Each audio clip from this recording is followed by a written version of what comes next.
Hi everyone. Today we're going to be discussing drugs for nutritional disorders. Vitamins are organic compounds, and they are required by the body for metabolic processes. An important characteristic of vitamins, except for vitamin D, human cells cannot make them. A second characteristic is that if a vitamin is not present in adequate amounts, then the body processes will be interrupted and disease will result. When we think about the classification of vitamins, a simple way to classify them is to ask, what do they dissolve in? If they dissolve easily in water, they are called water soluble. For instance, the water soluble vitamins are vitamin C and the B vitamins. Those that dissolve in lipids are called fat soluble or lipid soluble. Now, those vitamins are A, D, E, and K. Fat-soluble vitamins cannot be absorbed in the small intestine unless they are ingested fats. So ingest them with fats. Now just remember, water-soluble vitamins are readily absorbed. Undernutrition is the ingestion or absorption of fewer than needed nutrients to require normal body growth and maintenance. There are many causes of undernutrition, and they range from benign to very complex.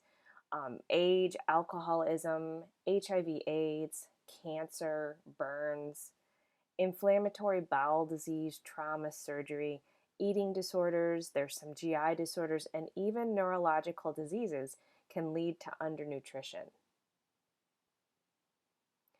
Products that are administered into the gastrointestinal tract, either orally or through a feeding tube, are called enteral nutrition.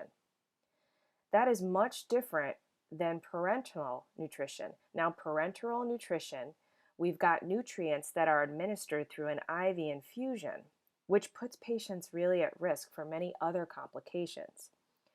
When it comes to enteral nutrition, or when we give food via the GI tract directly, it is best provided by oral consumption where the patient can chew. It allows the natural digestive process to occur and requires less intense nursing care.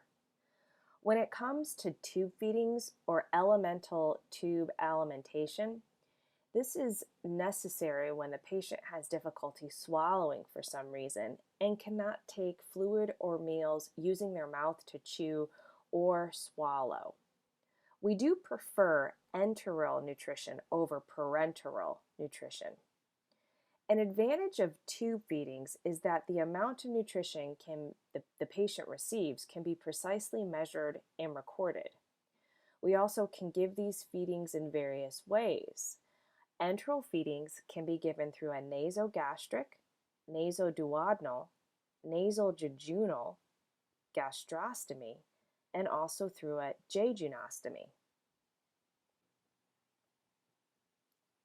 The specific enteral product chosen is chosen to help a patient with their specific needs.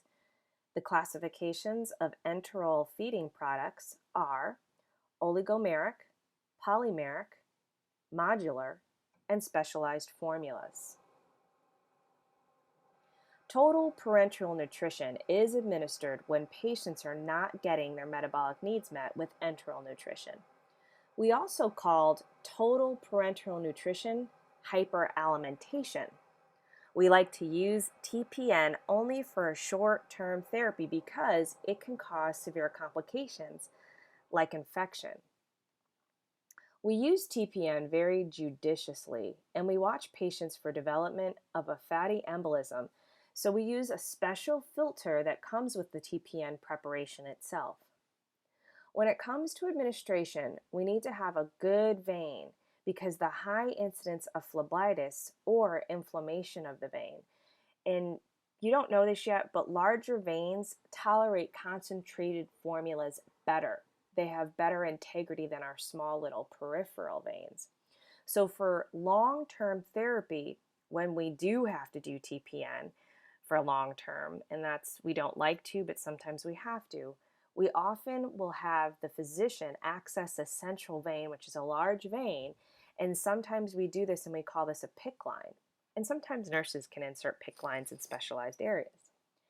Because TPN has a high concentration of sugars, fats, and amino acids, we are looking at the insertion line of the catheter for redness and irritation. No matter if it's an central line or a peripheral line, you must assess for redness and irritation. The risk of TPN infection is great, or even with PPN or peripheral parental nutrition. Now, peripheral parental nutrition we call PPN. Now, that's just a lower concentration preparation of those fats, those sugars, and those amino acids because lower concentrations are less irritating through the peripheral vein. Now, if you see phlebitis, before you stop the infusion, you have to call the physician because abruptly stopping a high dextrose solution can cause immediate changes in glucose, and this can lead to mental status changes. So speak with the physician first before stopping TPN or PPN. Usually, he or she will ask you to stop the hyperalimentation and start IV dextrose temporarily, and then he or she will come in and probably place a new central line catheter or ask you to place a peripheral IV line. We do want to make sure to get a full assessment before we start parenteral therapy. We will look at health history, dietary history, a complete physical exam, and the height, the weight, vital signs. We will always ask about food allergies and or sensitivities.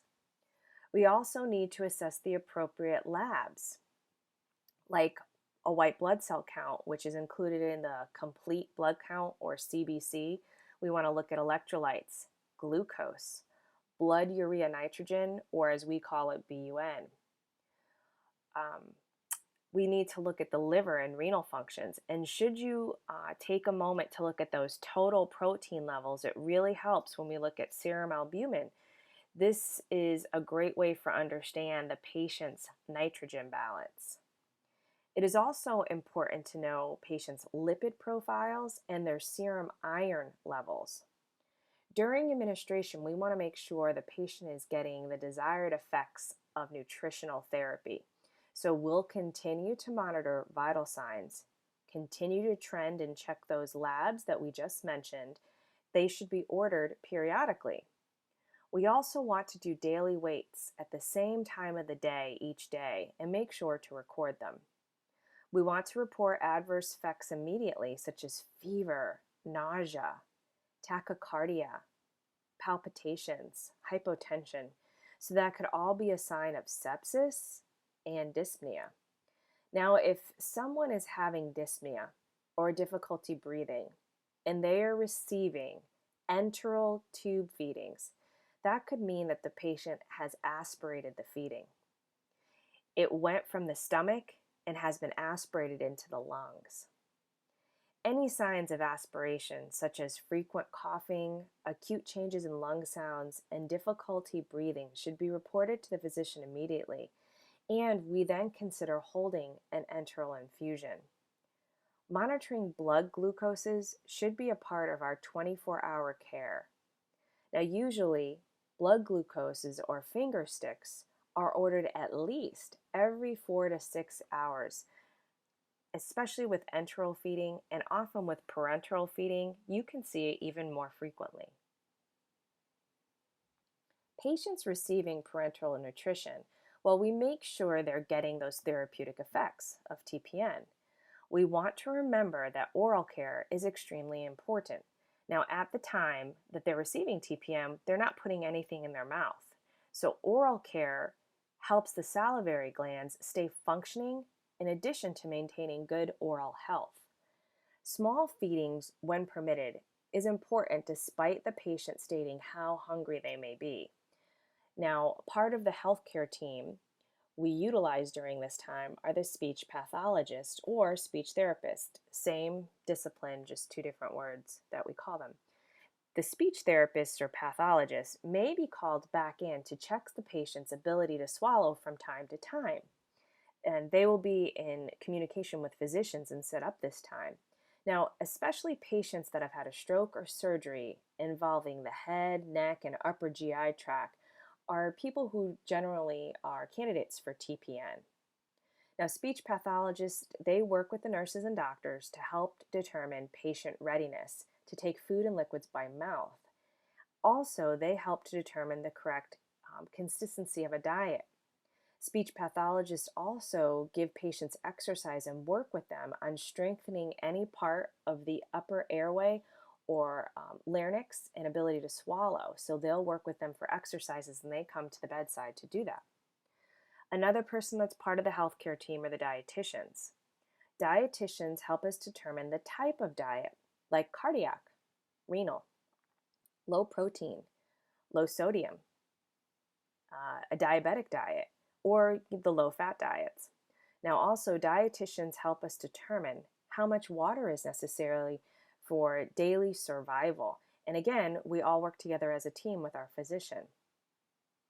So, as a team, we come together with the physician and make a plan and time the feedings as well as the amount of water to be given during the day. And that's enteral. So, we, through the enteral route, will call them water boluses. Now, the nurse needs to assess vital signs very closely and make sure to wash their hands. Remember, monitor those IV sites that are parenteral. Always look at the site of insertion at least every 4 hours, no matter where you're working, and report any redness as soon as possible. Minimizing adverse effects is important. Nurses monitor for signs of fluid overload by listening to patients' lungs about every 4 hours. We monitor respiratory effort, edema, oxygen saturation, blood glucose levels, and we trend labs every day of care. Now, monitoring temperature and blood glucoses, and of course, looking at the actual lines themselves every time we go to see the patient is a great way to ensure infusions are safe and patient complications are kept to a minimum. Make sure to report redness, streaking, or drainage from any IV site that has an infusion going into it. We want to report fevers, chills. Whenever the patient says, "I'm feeling bad," investigate it. Do another head-to-toe physical assessment and check the lines. Also, remember, it's really important to think of mental status changes as possible complications of a central line infection. Okay, so let's go over some key concepts for drugs. This was a short podcast, and yay. So, vitamins are organic substances, and we need them in small amounts for growth, development, and metabolism. They are classified as water soluble or lipid soluble. The lipid soluble vitamins are A, D, E, and K, and they need to be ingested with fats in order to be absorbed. We give vitamin therapy for conditions where there may be vitamin deficiencies, such as pregnancy and chronic disease states. Now, undernutrition is caused by poor dietary intake, malabsorption disorders, fad diets, wasting disorders, or diseases such as cancers or AIDS. Now, our enteral nutrition we can give orally or through an enteral feeding tube directly into the gastrointestinal tract, which is very different from total parenteral nutrition or hyperalimentation, which we give through an IV. So that's when we meet patients' nutritional needs through a central vein or peripheral vein. And again, TPN is a therapy that's more nurse intensive and requires the nurse to know what to do and what to monitor and how to care for adverse events such as an infection. That does it for drugs for nutritional disorders. I look forward to speaking with you about enteral and parenteral feedings. As always, have a great day and thank you so much for listening.